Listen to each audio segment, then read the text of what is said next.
So this is the final part of our mini-series on things having to do with the end of days and the world to come. We saw yesterday the first part of the world to come, where we were exploring things like when will the world to come actually occur? Where will it occur? Questions like who's going to get there and how? Is there no hope? Or would these people have a chance of getting to the world to come? And we discussed how, yes, there are ways in which even a person who would be barred on his own merit from earning the world to come, nevertheless could get there through the merits of others. For example, children or other relatives or students or so forth and so on, that the person left behind, who would actually be acting and doing things on behalf of the departed, which would help their spiritual elevation, which might ultimately enable them to get to the world to come. We also then discussed what would actually happen at the time of resurrection, when these bodies, in an earlier section, which we described, will be coming out of the ground, and we described in great detail how that actually happens. But once the bodies have been formulated, we raised the question, which is, what are people going to do? And we saw sources say that they're going to break forth in song. They might even be making a special blessing in honor of the resurrection, which would be like the blessing we say now. Baruch atah Hashem, Elokeinu melech haolam, mechayeh mesim. We said the Gemara talks about making this bracha even when two people in this world haven't seen each other for a whole year. So all the more so, two people who have been separated by death, and as long as that was, and then became reunited after resurrection, presumably they would be making this bracha. And we saw a midrash which talks about how Yitzchak, when he was brought back to life after the sacrifice, also made this bracha. We also explored the notion of there being a great day of judgment at the time of resurrection, and the question as to why should there be such a judgment. Presumably, the bodies were judged in death and decay. The souls were judged in the spiritual realm. The decision was made that a person merit resurrection, in which case, when that resurrection takes place, what's being judged? One take that the commentaries have is that the judgment is taking place on those who do not deserve resurrection, and they're being resurrected in order to see the people that they persecuted, or the ideas which they ridiculed, are actually vindicated and proven to be the right path. So these people will be judged because of the persecution and the heresy that they professed when they were living. Another interesting explanation that we saw is based on something that we had seen in an earlier session, which is that regarding the question as to what's going to happen to people who are living at the time of the resurrection, what is going to happen to them? Anybody who's buried and merits being resurrected will be reconstructed from the ground. We discussed even the righteous, whose bodies might not fully decay because of their righteousness, would still have to go through an instantaneous decay in order to prepare their bodies fully for a resurrected body. What's going to happen with those people who are alive at the resurrection? The sources say that they will all die, be instantaneously decomposed, and then raised in order that they should have bodies that merit the period of the resurrection. So according to this, the great day of judgment is going to be the judgment which God makes upon all of these people that are alive at the time of resurrection and did not have the opportunity of having their bodies judged through burial, their souls judged through Gan Eden, but rather the whole process has to be sped up and done instantaneously for those. That will be the great judgment. Right? That God is judging among those who are living at the time of resurrection who should die and be resurrected into the world to come and who should not. Very interesting discussion. And then there was a last point which we really didn't cover, which is nevertheless quite interesting. We should probably cover before we go on for today's material, which is, what about the question of overpopulation in the world to come after resurrection? You're going to have all of these bodies popping out of the ground. Yeah, and the earth is going to become full of, as if there's not always enough room in the world for everybody in one generation. What about all of those who are resurrected from all generations? It seems to be an overpopulation concern. So here, there's a famous commentary, Rav Saadia Gaon, in a work that he wrote, which is Amunus Videos, and he makes a particular calculation that the world to come will actually be extensive enough to accommodate all of the people who are resurrected, and there will not be an overpopulation problem. The opinion is explained by someone called the Mabit in his work called the Beis Elokim, and his calculation is basically as follows, that the sources seem to indicate that in the world to come, the land of Israel will be 500 times greater than it currently is. Now, I don't understand that to mean that the current borders of Israel will somehow be increased 500-fold, but rather the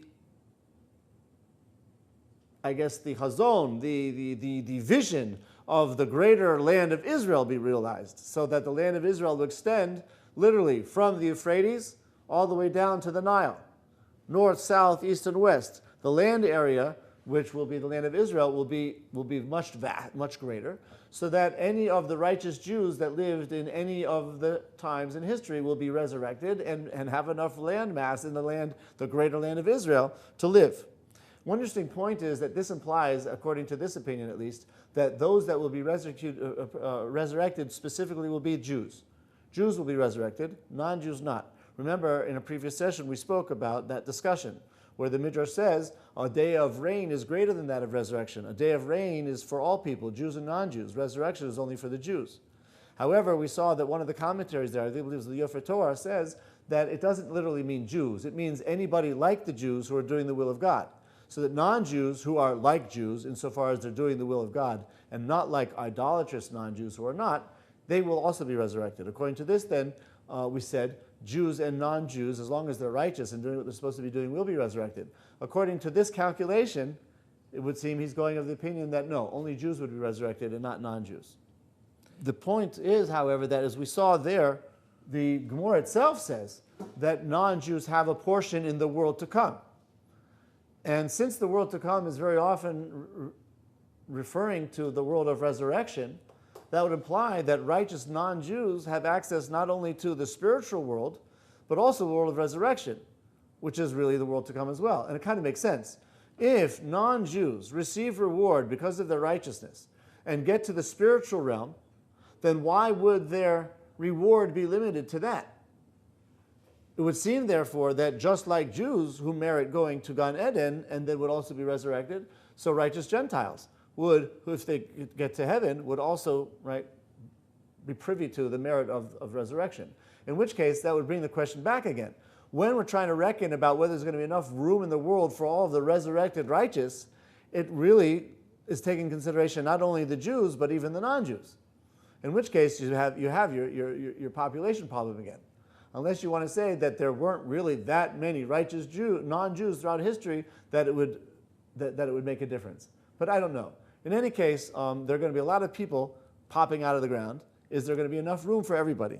So according to one approach, yes, there will be. However, according to others, like Rav Yaakov Emden, in terms of numbers, there won't be enough space. There won't be enough space, physically speaking. So how is everybody going to fit into the world to come? Yeah, and the answer is it's going to be miraculous. And he gives a precedent for this. Our sources tell us that when the millions of Jews converged to Jerusalem on the festivals, the pilgrimages, there were so many people there. By the way, the Gemara says that the hillsides in the middle of the summer looked like they were snow-capped, because all of the pilgrims were bringing their sheep and their goats, and they were herded around the mountains surrounding Jerusalem, so that it was all white, and it looked like they were snow-capped. And there were so many people that when they went into the Temple Mount in order to do their prayers and their sacrifices, they were packed in there so much that for every 3 people, 2 had their feet on the ground, but a third was actually lifted off the ground. That's how packed they were. Yeah? However, when they bowed down in order to pray to God, they heard the divine name being pronounced, Yud, Hey, and Vav, and Hey, and each one bowed down in humility before God, supplicating and directing their own personal private prayers to God. The Gemara says that a miracle took place, And as many people as they were, there was enough room for everybody to lie down, flat out, supplicating in humility before God. And there was enough space left between peoples that nobody could hear the confessions of his fellow Jew. So he says, just like in those times, there was not enough room for everybody, but when they went in that spiritual state of submission before God, there was miraculous enough space for everybody, so too in the world to come, God will accommodate all of the people who merit resurrection, and there will be miraculous enough space for everybody.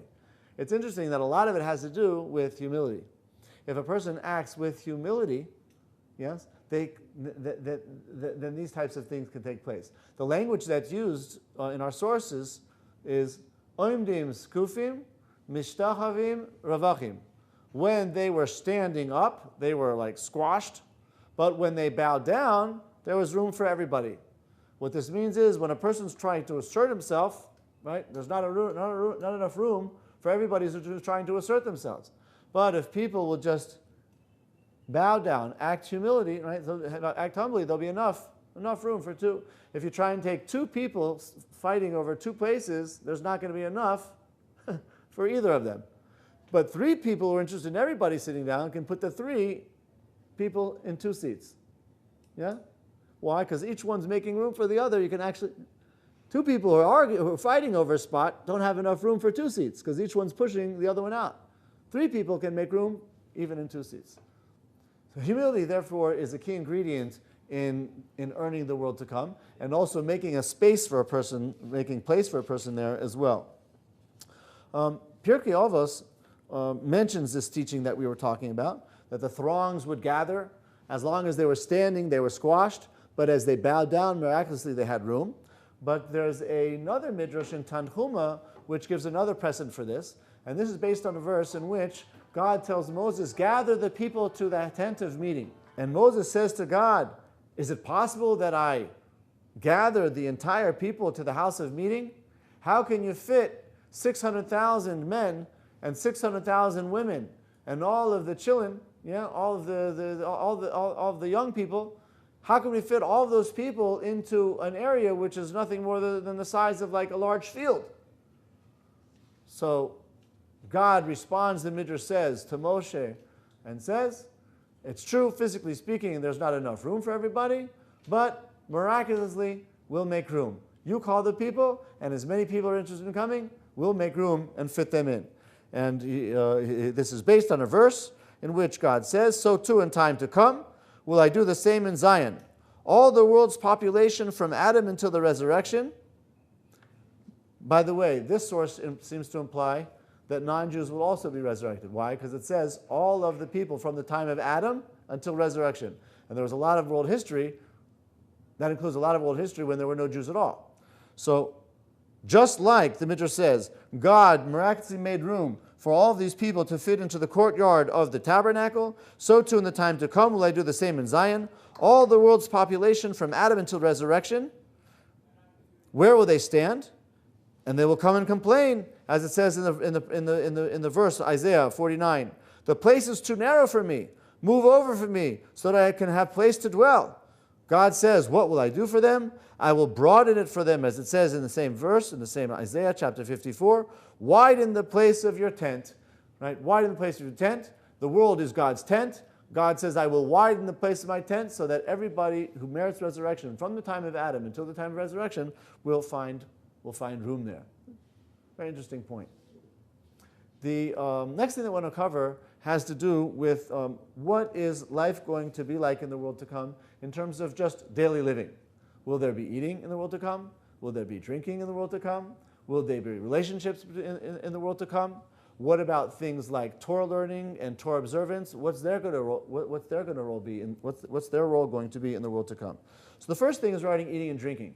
There's a Gemara in Brachos which says that Rav teaches that the world to come is not going to be like this world. The world to come, there's not going to be eating, there's not going to be drinking, and there is not going to be procreation. This Gemara in Brachos is from page 17a. Rather, nor will there be commerce or competition or jealousness or anger Rather, the righteous are going to be sitting with crowns on their head and basking in the glory of God. So it would seem from this teaching that the world to come, we're being told explicitly, is going to be a place where there's no eating and no drinking.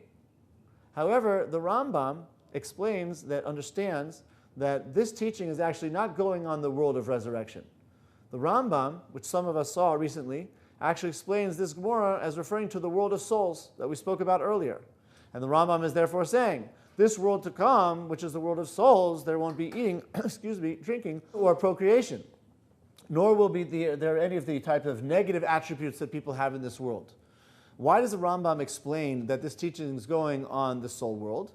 Because he says, if it's talking about a realm where there are bodies, then what would be the purpose of having bodies which don't function as bodies? Why do you have to have a body if the body isn't eating or drinking or doing other bodily functions? Rather, the Rambam says it must be that this teaching is referring to the soul world and not the world of resurrection. That results in an interesting implication. What that means is that according to the Rambam, who certainly agrees with the idea of resurrection, where there will be bodies, will those bodies be eating? According to the Rambam? Yes. Will they be drinking? Yes. Will they be involved in intercourse? Intimacy? Yes. Why? Because the Rambam's whole premise is that there's no reason to have a body if it's not being used. Therefore, if we're told in the world to come there won't be bodily functions, it must be talking about a realm where there are no bodies, namely the soul world. But by implication, what that means is that according to the Rambam, that when there will be resurrection and there will be bodies, there will be bodily functions. Yeah? So according to the Rambam, there will be eating, there will be drinking, and the implication is that there will be cohabitation between husband and wife as well in the world to come. The majority of the other commentaries we pointed out don't understand the Gemara in the same way that the Rambam does. They say that that Gemara which says that in the world to come there's not going to be eating or drinking or other bodily functions, that's not referring to the soul world, because they would say if that's the case, that's obviously, that's patently obvious. If you're talking about a soul world where there's no bodies, then you don't have to come and tell me there are no bodily functions. Of course there are no bodily functions if there are no bodies. Rather, they say the teaching must be telling you the following novelty, which is the world to come is not going to be like this world. Even though the world to come is a physical world like this world is, so there's a point of comparison between the two, nevertheless, in the world to come, there are going to be bodies without eating or drinking or other bodily functions. The Rambam asks, if there are bodies, what's the point of having bodies if there are no bodily functions? Yeah. So they address this problem, the Rambam, by saying the point is as follows, is that the body helps the soul achieve its elevation, its perfection. Ultimately, that takes place in the reward that's given in the world to come. Part of the world to come involves the soul world, where the soul alone without the body is going to receive its reward in heaven. But the body itself also contributed to that perfection. Why shouldn't the body receive its reward as well?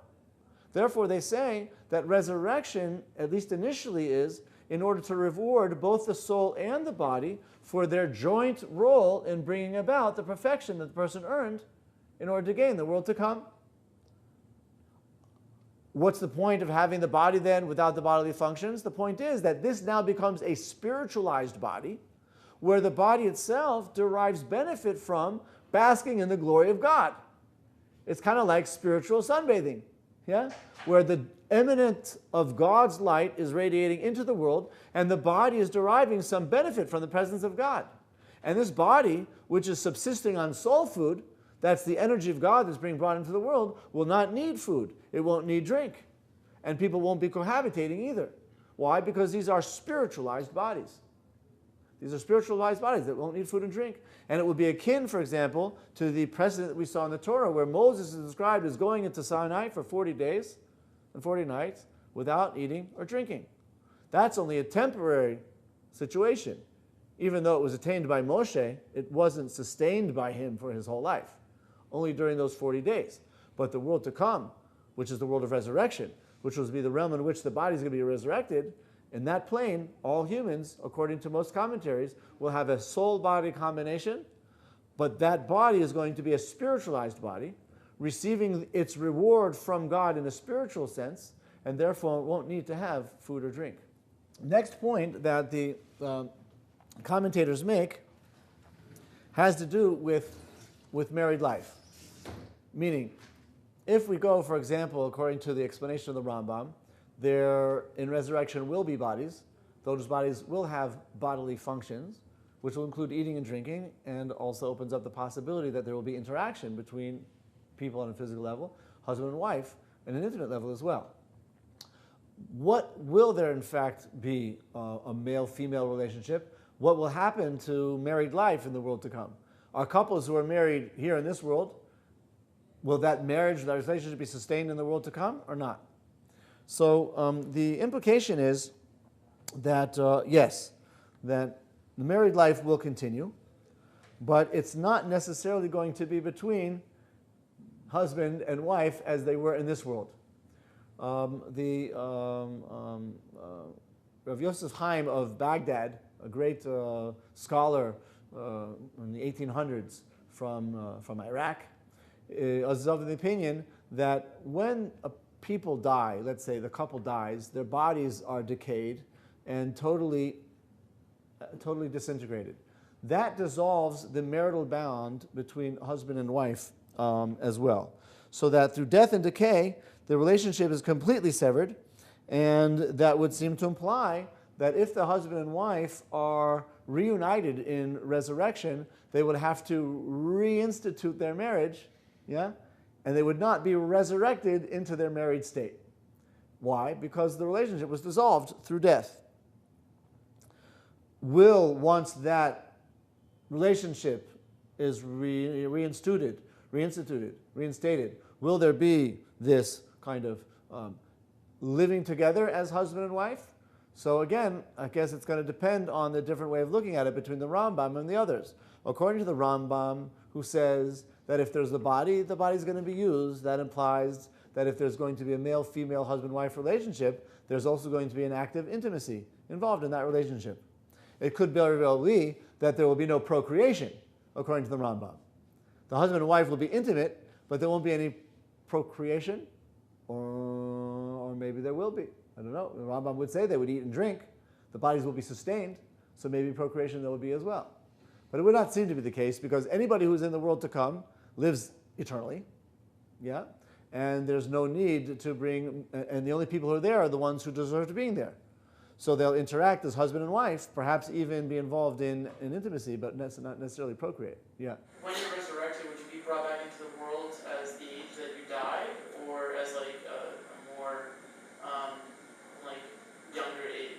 Yeah, that's a very good question. Something we actually touched upon in an earlier meeting, which is, and there's actually a difference of opinion about that.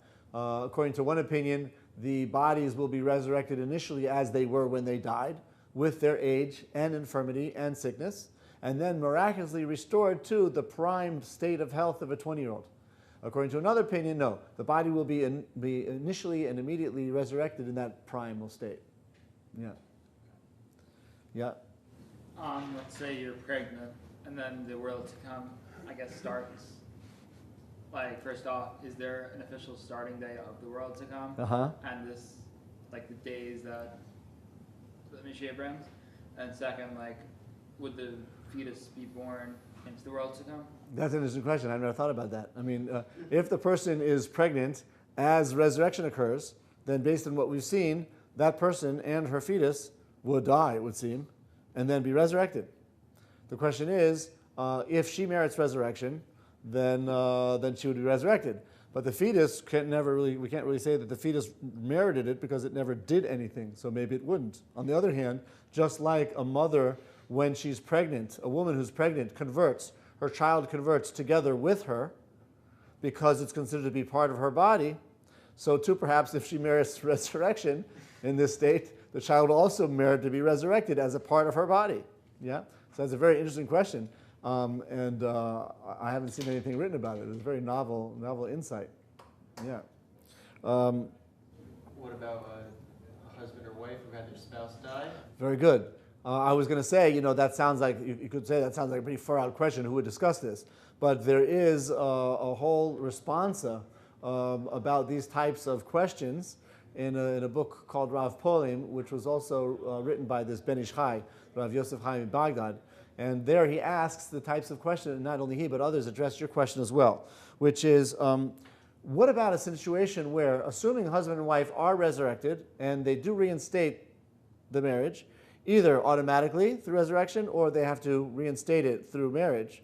But what would happen in a scenario where, let's say, they were with two people who were married, but at the time of death were no longer married? What would happen there? So that would take, let's say, two basic forms. You have a scenario where, for example, a person was married to a woman, and then she died, and then he remarried a second time, and then all three are resurrected. Or you can have a scenario where he was married, they got divorced, and then he remarried. So in the first scenario, the original marriage was dissolved through death, and the second through divorce. There might be a difference there. Right? According to what we saw earlier, at least according to Ben Ish Chai, since death and decomposition totally breaks the bond of marriage, you could say that in the scenario where a person was married to one woman, and then she died, he married another woman, and then they all died, and then they were all resurrected, he could marry either one he wanted. Why? Because his relationship with the first wife was completely dissolved through death and decomposition. So since that marriage has been dissolved, he could theoretically marry the second one, or the first one. Perhaps he would have his choice. Yeah? Or concubine. There is that possibility. I suppose, it might go to address your point, we'd probably go the other way around. There was a couple who was married, the husband died, and now the wife remarries. Okay? So she was married to one husband and then another husband, and all three are resurrected. Which husband would she go back to, as it were? She can't have both. Okay? So one way of looking at it would be that the marital bond would be dissolved with the disintegration of the body, in which case she could marry either one. Correct? However, since she was married to somebody else a second time, perhaps she would not be able to, in the resurrected world, reunite with her first husband, because that might be akin to what we find in the Torah, that if a man divorces his wife and then she lives with another man, the first one cannot take her back because she lived with another man in the meantime. There's a mitzvah to remarry a person's divorcee. But if his divorcee already married somebody else, not only is there no mitzvah, there's actually a prohibition against remarrying her. So in this scenario, in a way, she's kind of been with another man in the meantime, right? We're questioning whether he can remarry her after resurrection. So the answer might be no. Why? Because how can he remarry her if she's been married to another man instead? Yeah. However, the commentaries actually make this point, but some are of the opinion that since, according to the Ben Ish Chai, the marriage relationship is entirely dissolved with disintegration, so the fact that she was married to somebody else in this lifetime would prevent her first husband from taking her back in marriage this lifetime. But if they're separated by death, as we say, until death do we part. What? Is that how it goes? Yeah? Death will actually cause them to depart, in which case the second marriage would not be like a case of her remarrying or his taking back his divorcee, because that second marriage would be totally dissolved. In which case, he could perhaps take her back in the world to come, even though she's been married to somebody else in the meantime, because that's not in the same lifetime. It's a totally different lifetime, and the relationship we had with that second husband would be totally dissolved. What were we going to say? If we poskin like the Rambam, then all these things sort of apply. Like we have bodily functions. We have the man living with the woman, and then whoever was the last wife, then it goes to that, et cetera, et cetera. But if we poskin like the others, we're kind of making an assumption about the world to come that it's going to have the same intricacies, right? Right. So we're assuming that the same mitzvahs are going to apply. We're assuming that we're going to be eating the same way. We're assuming that we're going to be reproducing, and that the laws of marriages are going to be the same. Like, Yeah. the Kedushin will look completely different in the world to come. Does anyone write about? We're going to see shortly. We're going to see shortly to what extent, let's say, Torah and mitzvahs apply in the world to come, and the point you're making would be very relevant there. So let's hold that for now and see once we get there and try and I think factor it could be that a in. little bit of an explanation for the conversation we're having right now. Right. In other words, if the Torah laws are suspended, then it would not necessarily be a problem. Yeah, but I'm not saying there's no Torah. I'm just saying it looks different. right, looks different. Yeah. Right. That's a possibility. Yeah. The one interesting point that's made regarding this is that arguably there's a difference between whether the original marriage was dissolved by death or by divorce. So that everything we're speaking about so far would be applicable when the marriage was dissolved by death. However, if the marriage was dissolved by divorce, it could be a totally different scenario. Because there what you would have is, for example, a man was married to a woman, and then they got divorced. And then she married somebody else. So, when they're all three resurrected, the question is, who would she be married to if it's one of the two, the first husband or the second husband?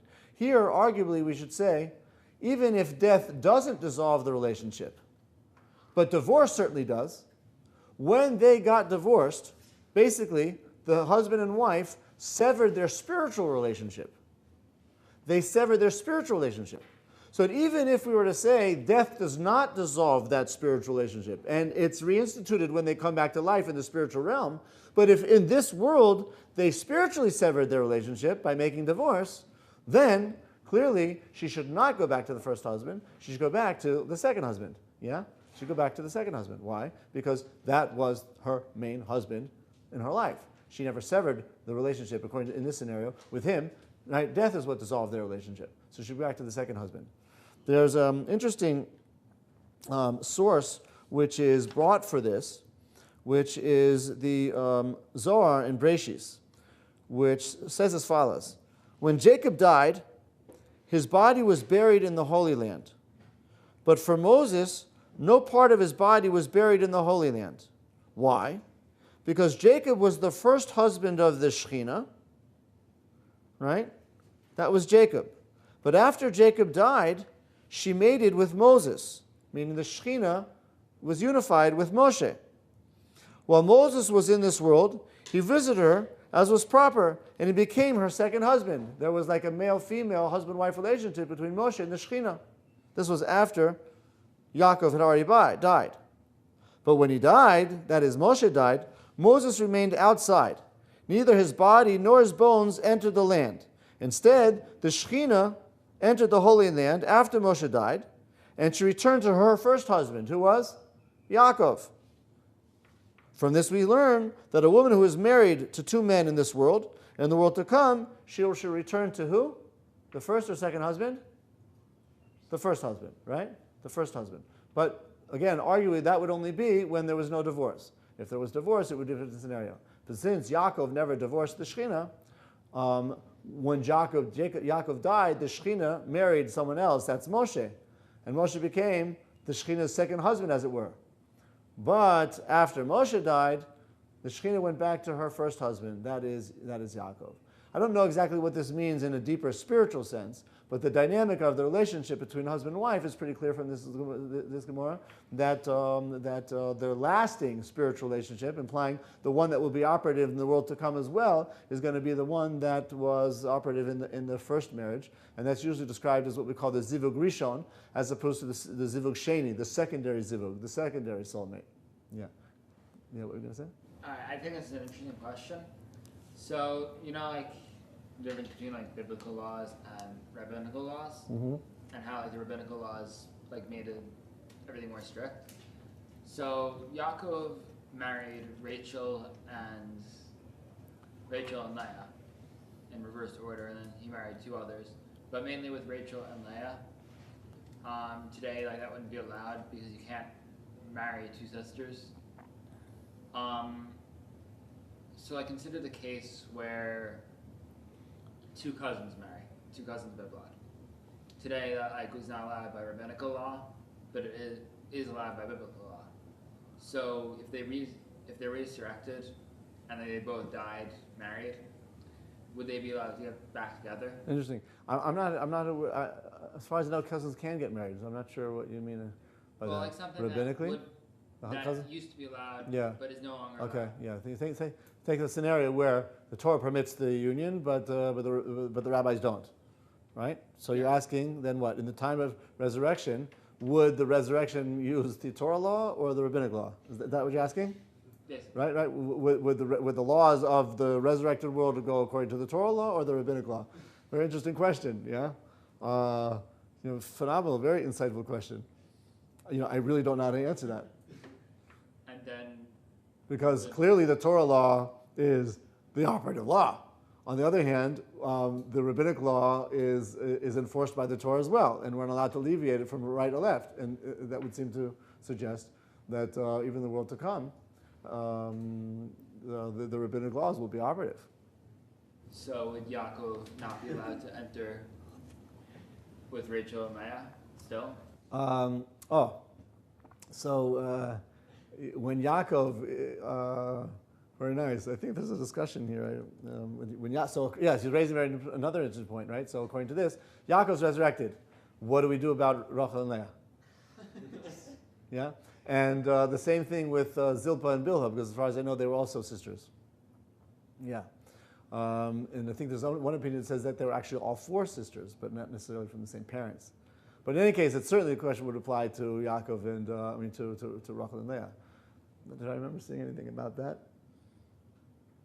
He's buried next to one of them, but not the other three. Yeah. That kind of is reminiscent of what we saw here in the Zohar, about Moshe being buried in the. Yaakov specifically is the one who's buried in the land of Israel in order to be able to continue to mate, as it were, with the Shekhinah, whereas Moshe had to remain outside. So too here, Yaakov is buried with Leah, but not with the others. Maybe.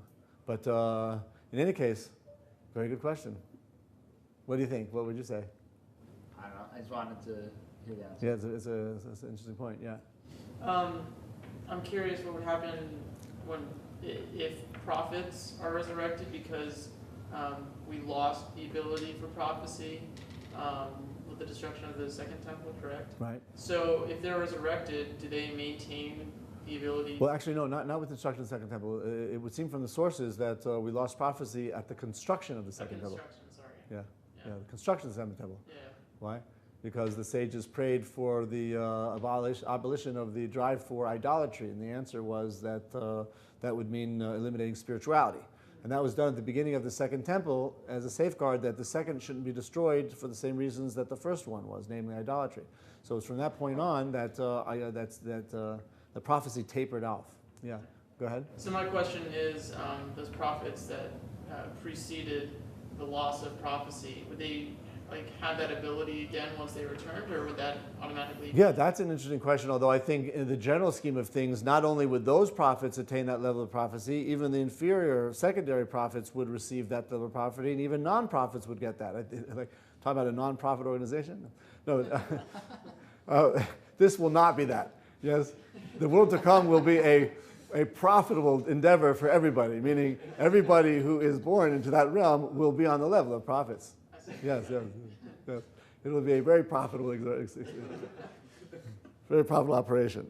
Let's try and, in the time we have left, cover off this last interesting question about Torah and mitzvahs. Will Torah and mitzvahs apply?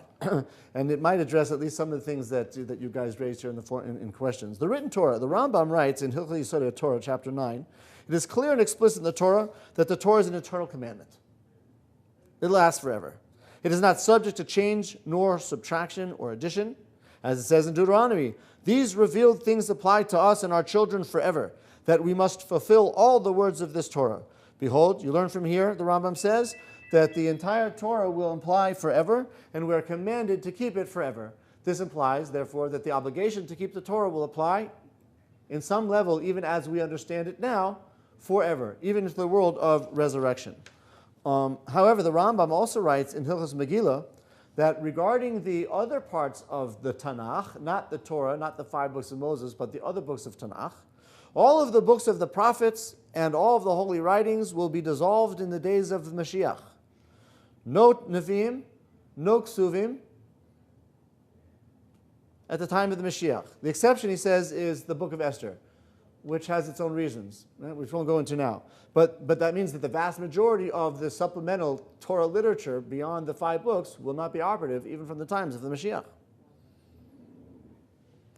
The only difference is going to be that we will have the 5 books of Moses and the legal rulings of the oral Torah, of the Talmud, and that will never be revoked. Okay? So according to the Rambam, we will always have the Torah and the legal discussions of the Talmud. But everything else in the Talmud and all of the other writings in Tanakh, we won't have. Right? Why is this? What's the reason for all of this? So the reasons for giving is as follows. The words of the prophets were really given for 2 reasons. Either to clarify things that were in the Torah and extend their application, or to admonish the people for not living up to what they're supposed to be doing. During the times of Mashiach, and certainly at the time of resurrection, people will not need that anymore. Why? Because the meaning of the Torah will be so clear and pristine that we will not need any of the writings of the prophets to tell us what the Torah is really saying, nor will people have the Yetzer Hara to transgress, so they won't need the admonitions. And therefore, all that you'll need is going to be the rules about how to do it, which is the written Torah and that part of the oral Torah which tells you what to do. But all other parts of the oral Torah, which are more in the realm of belief or of history or anything like that, it's not necessary. People have a very prophetic level of belief just by virtue of the fact that they are resurrected. And therefore, there will not be any need for these types of things. Regarding the oral tradition, the Rambam says it's specifically the legal rulings that we'll have, and not all of the other forms of the oral Torah. That implies that even the legal discussions of the Talmud will be abrogated, will be abridged, so that you will not have all of the back and forth of the oral Torah, and you won't have the machlokas in. You'll actually have more like a Shulchan Aruch, yes, a code of law, where the legal decisions that the Talmud reaches are what we're going to study, but not the actual discussions how to get there. Why? Because people who are engaged in Torah simultaneously see all of the different facets of Torah, and there's no reason to flesh out those arguments during the period of resurrection. Rather, all you have to do is put forth the laws and the teachings themselves. What about the mitzvos? Will they apply? On the one hand, you say, well, if the Torah teachings apply, that would seem to indicate that the requirement to keep those teachings will apply. However, that's not necessarily the case. As I think you suggested, there might be, there certainly are different levels of Torah than what we operate on, and in that level, we actually might be connecting to those deeper levels of Torah and not necessarily through the realm of practice. So we might be learning Torah, but in that realm, you're not learning the aspect of Torah which is associated with the execution of the Torah, but rather with the ideas of the Torah. So you might be learning about a particular mitzvah on its deeper level, which is really not about binding a blue thread around white threads and putting it on the corner of a garment. It means something else. Okay? So that's our question here. Even if there is the body of wisdom that we call Torah, is that necessarily going to be translated into the performance of mitzvahs? Okay? So, according to the Rambam, I suppose it's not really a question, because according to the Rambam, the world to come, well, according to the Rambam, certainly, of course there will be a world of resurrection. So the question will be, even according to the Rambam, when there are resurrected bodies, will they be performing the mitzvot or just learning about the Torah? So there's a Gemara in Nida, page 61, which says that brings a teaching that a person may be, a dead body may be clothed in a garment which is called kilayim. Kilayim is a forbidden mixture of linen and wool. The Gemara goes on to say that not only may the body be enclosed in the shroud, it can actually be buried with such a shroud as well. And it's from here that the Gemara deduces, at least according to one opinion, you see from here that the mitzvos will be negated at the time of resurrection. Why? If it's one thing that the dead body be clothed with this forbidden garment as long as it's being transported to burial, it's a dead body. It doesn't therefore have the prohibition of kilayim. But if you're going to bury it and it's going to come out of the ground with that clothing, it's going to be wearing kilayim, which would be a prohibition. Either you see from here, the Gemara deduces, it must be that the obligation of performing the mitzvos or the prohibition against transgressing it will not apply at the time of resurrection. It's an interesting point. There's another teaching, however, in the Gemara in Sanhedrin, which we saw in an earlier segment, which brings as a proof for the idea of the Jewish belief in resurrection, that we're told in the Torah that you shall bring forth the heave offerings and the tithes to Aaron a Kohen. The Gemara asks, does Aaron a Kohen live forever? That the Torah should speak in the present and say, you Jews for all generations shall bring your tithes to Aaron. It would be one thing if it said to Aaron and his descendants, but it doesn't say that. It says to Aaron. So the Gemara deduces from this, you see, that Aaron will be resurrected, and the Jews will be bringing the tithe offerings to him. Right? This is used on the one hand as a proof for resurrection in the Torah. It's talking about a scenario where people will be giving tithes to Aaron at some time in the future. However, it simultaneously indicates that the mitzvahs will be operative. Why? Because it's talking about tithing to Aaron. So Aruch LaNer, one of the commentaries, notes this contradiction between the two Gemaras. The one in Nida and the other, right? And the other in Sanhedrin. The one implying that mitzvahs will not, the one suggesting that mitzvahs will not apply, the other saying yes. So he answers by saying as follows: it really depends on what phase. During the initial stage of resurrection, people will be learning Torah and fulfilling it in a physical sense. But as the world moves further and further away from the resurrection, and the world to come really sets in, at that point, people will no longer be fulfilling the mitzvot. Why? The purpose of the mitzvot really is to perfect a person's soul in order to get him to the Gan Eden and to the world to come. But once through the mitzvos, he's already there, so the need for the mitzvos really becomes obsolete. You don't need them to connect anymore. You've already used them to connect, and now you're connected.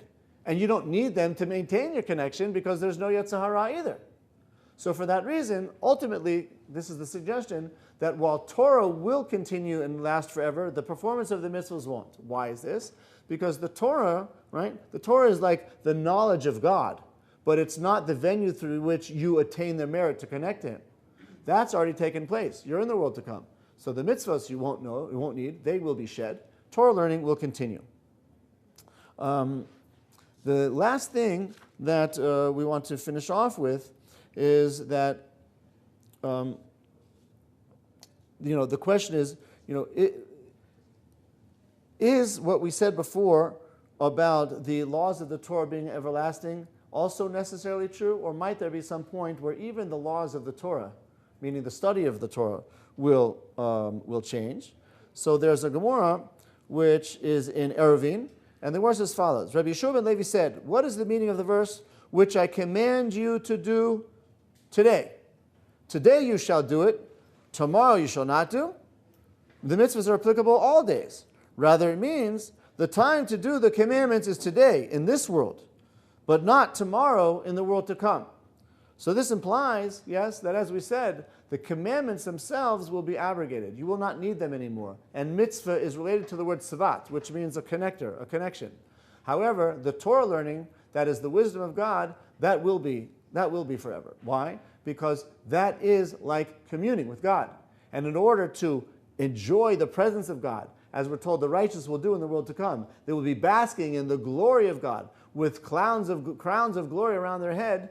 That's all referring to the knowledge of Torah that people have and will continue to exist after the world of resurrection, even though they're no longer performing the mitzvahs, the teachings of the Torah in the practical sense of performing the mitzvahs, but the knowledge of the Torah remains like a crowning glory with which they bask in the presence of the glory of God in the world to come. And with these ideas, let us hope and wish and pray that we merit the world to come speedily in our days, as we say. Amen.